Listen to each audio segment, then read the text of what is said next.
DisasterAWARE Enterprise has just informed us about this earthquake that has happened off the coast of Mexico.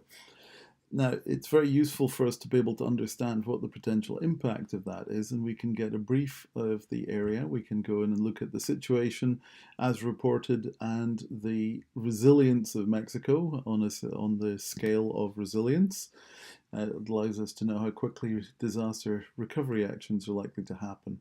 We can also find out more information about the country and the area where it's impacted. So we can see the maps of infrastructure in the area. We can, of course, turn on our own infrastructure layer, but this is doing an element for us. But beyond that, we can also inspect what's happening in social media. And as we can see here, there's quite a lot of activity going on about earthquakes. And you can see these hotspots on the map showing where the earthquake activity is happening.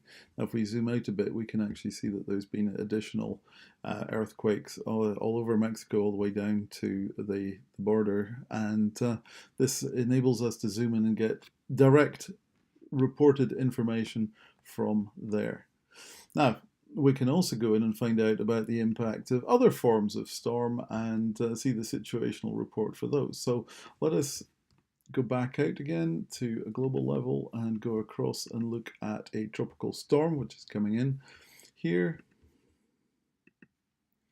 We're going to go and look at this storm here. So we can produce information about the area here. And it's going to show a situational awareness as it has been updated. So here we can see the rating. It is currently rated as severe, and we can see how these are mapping out across. The winds are mapping out across the map, and we can see how the population is going to be affected and how many houses are in the path and how much of it is urban and non-urban. Now, from a production point of view, you might have factories in these areas, so you need to know what that impact is. So you're beginning to get immediate information about the impact down on into humanitarian information around it. We can also produce additional reports on the area so that we can see what is happening. So for example, we can see if there are any particular health risks associated with this. In this case, there aren't any, but it's good to know that.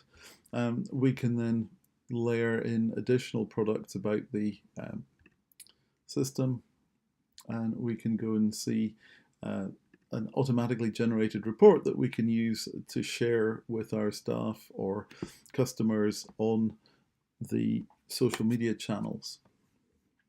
So this is one of the many capabilities that DisasterAWARE offers us, including a set of full reports. For example, these ones here. This is a report that was prepared earlier that shows the rain impact, the still water that was resulting from wind blowing on land, and the impact of wind. And we can download this PDF document and then circulate it again with people in the affected area so that they know what is happening. All of these tools give us tremendous ability to manage what is happening on the ground and see how we can help prevent damage to property, how we can maintain production and ensure that all our people are safe in the middle of these terrible events. All this is DisasterAWARE Enterprise. Find out more at kazing.com/disasteraware or send an email to sales@disasteraware.com.